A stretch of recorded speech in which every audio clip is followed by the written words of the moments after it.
Entonces, el primer ponente nos habló de las actividades que hace el centro donde él está, en Panamá, y nos dio varios ejemplos del trabajo que ahí hacen, aparte de decirnos qué tan útiles sirven para la investigación todos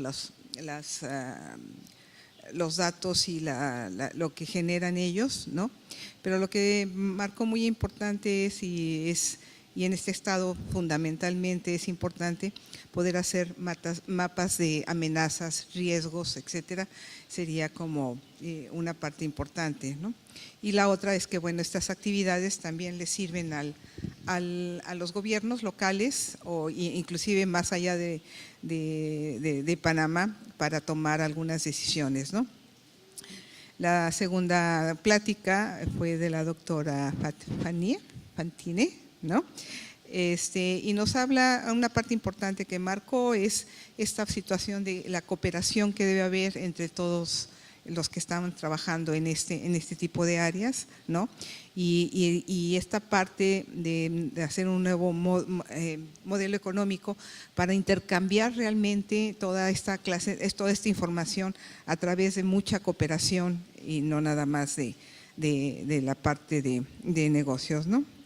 Y pues como vieron, habló mucho sobre el sistema GIS, ¿no? De todas las cosas que hay ya en el ambiente disponibles y que, como se puedan dar cuenta, es un sistema sumamente complejo. Cuando nosotros utilizamos alguna información que la bajamos por internet, lo que se da cuenta a través de las dos presentaciones es la complejidad de lo que hay atrás de ese dato o ese mapa que se genera para que nosotros lo podamos visualizar o inclusive las autoridades tomar algunas decisiones. Pues creo que eso es lo que más o menos entendí, ¿no? Y ahora abriremos una sesión de preguntas. Soy yo. Soy Agustín Fernández del Centro de Ciencias de la Atmósfera de la UNAM y trabajo en particular en UNIATMOS, en la Unidad de Informática para las Ciencias Atmosféricas y Ambientales. Allí hemos desarrollado, como muchos de ustedes conocen, el Atlas Climático Digital de México, que está disponible en internet, en la página del Centro de Ciencias de la Atmósfera. Y quería mencionar que nos traslapamos un poco con el dominio de Catalac del trópico húmedo. Todo Centroamérica y el trópico húmedo de México, el sureste de México, son dominios en común. Y además del dominio en común del trópico húmedo, también compartimos algunas variables ambientales y climáticas con datos meteorológicos y climáticos, pero no de la NASA, con observaciones nacionales, con datos crudos nacionales. Y quería mencionar que sí existen datos y que es necesario, a mí me preocupa mucho lo que se mencionaba en la primera plática, de que se hagan estudios con imágenes satelitales sin verificar y sin validar. Eso es absolutamente necesario. Y yo nada más quería mencionar que en estas temáticas de meteorología y clima y cambio climático, hay manera de verificar específicamente aquí en el estado de Tabasco y sus zonas adyacentes con 178 estaciones del Servicio Meteorológico Nacional que tienen más de 90 años de registro, las que más tienen. Además de que la Comisión Nacional de Áreas Naturales Protegidas está instalando estaciones automáticas nuevas, tanto en las áreas naturales protegidas de aquí, de Centla, Términos, etcétera, entre otros organismos nacionales. Entonces, toda esta información está y está en línea y está gratuita. Hay que procesarla, hay que trabajarla y hay que cotejarla con esos datos satelitales. Gracias. La pregunta es para la doctora Fabián Valle y es respecto al Tecnopolo Press Heroes. Y mi pregunta es sobre qué acciones se están llevando a cabo para impulsar el desarrollo de empresas de alta tecnología que combinen las tecnologías de información y las ciencias del mar, emanadas de las universidades, de los estudiantes. Si existe un impulso a las startups en ese sentido. Buenas tardes, soy Jorge Castell de la Universidad de Guadalajara. Mi pregunta es, bueno, trata a ver si ustedes están elaborando algún modelo predictivo para implementar o tomar decisiones en el ámbito de la salud sobre enfermedades olvidadas como Chagas o lesmaniasis, sobre todo en la República Mexicana. So, for the first question, in fact, there are 3 different services which are provided for creation of companies. This is something very, very specific.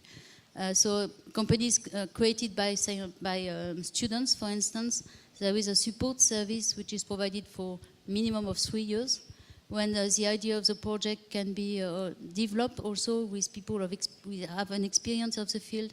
And one result, for instance, has been the satellite station. It was an idea of a scientist, and it has been finally received and sustained by public authorities. The economic model has been developed jointly with also the company CLS and the French Space Agency. And so this is an illustration that scientists, if there are good ideas, I mean, immediately people feel it as a good idea. I mean, people, the community itself has a certain experience anyway. For the second part of the question, it's in fact, when I spoke about collective research and development, you need to be visionary somewhere. Yeah, you have to look at the future and to look at the long future sometimes.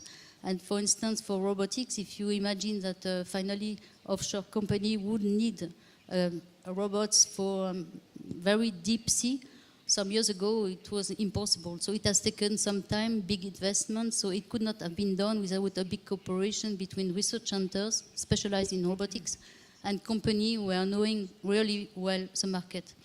And this is another, let's say, way of work which is developed, which is maybe one specific model, yes, in Brest, because it was a real requirement at the beginning. And the third part is very interesting also, because more and more research is something which is from a community in the world. And sustaining this community by international cooperation, I think is something which is very interesting also for developing the products of tomorrow. To not miss the future, to have a good product at the right moment, and this is in the brain of scientists. So 3 types of activities and complementary again. Sobre el comentario del compañero, totalmente coincido con él. Si no, sería un grave riesgo el estar usando información geoespacial sin haber sido becado. Coincido también definitivamente que existen estaciones en superficie con datos meteorológicos, al menos en México. En Centroamérica y el Caribe hispano no es el caso, existe muy poca información, incluso la que puede existir es privada, o sea, puede pertenecer a gremios importantes de socioeconómicos en la región, exportadores o grupos relativamente pequeños, pero con muy fuerte potencial económico y que no necesariamente comparten la información. Entonces, ese es uno de los puntos esenciales que seguramente aquí vamos a abordar. O sea, ¿cómo hacemos que ese tipo de esquemas pueda brindar o proveer información, puesto que es vital, ¿no? Es vital para poder evaluar un poco la información en la cual nosotros de entrada sabemos que tiene cierta incertidumbre. El caso ideal sería acotar ese tipo de incertidumbres, pero pues otra vez estamos supeditados al tipo de esquemas de cooperación con grupos, entidades,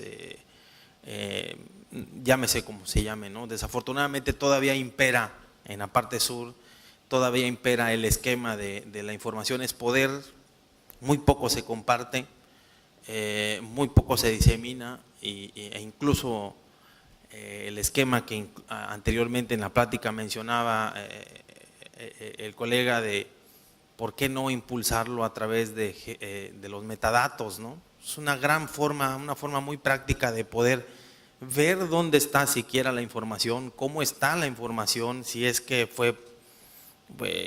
algo se le hizo y mejor aún si es pública o no. Yo también coincido con él en que al menos ese tipo de esquemas debería de desarrollarse. Entiendo que hay entidades que lo hacen, entiendo que al menos en México Eso ha crecido mucho a través de la entidad competente. Y finalmente, bueno, al menos en el caso de nosotros, y no es una mera justificación, Catalac jamás ha tratado de suplir las funciones que una entidad nacional debe de hacer o como se le estipula. Sin embargo, tratamos de proveer información de ayuda que nosotros consideramos puede aportarle a los esquemas de toma de decisión, pero sí debe de ser un trabajo conjunto totalmente y lo más serio posible para sumarle riesgo al esquema. Esa fue la pregunta, ¿no? Sí. ¿Tú o Bueno, sí, yo? desconozco lo que se esté haciendo en la parte de salud. Sé en algún momento de iniciativas regionales, por ejemplo, entiendo que Secretaría de Salud en México ha impulsado todo un esquema de usos de un SIG, o sea, establecer un SIG mesoamericano en términos de salud.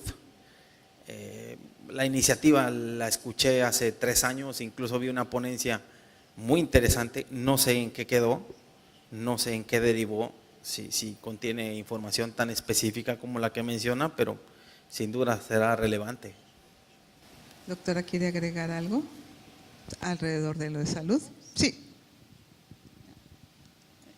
Of course, during the presentation, I made also some relation between water quality, for instance, and also the quality of activities such as aquaculture. This is one example, but there are many, many examples. And finally, regarding the ocean, I speak about the ocean.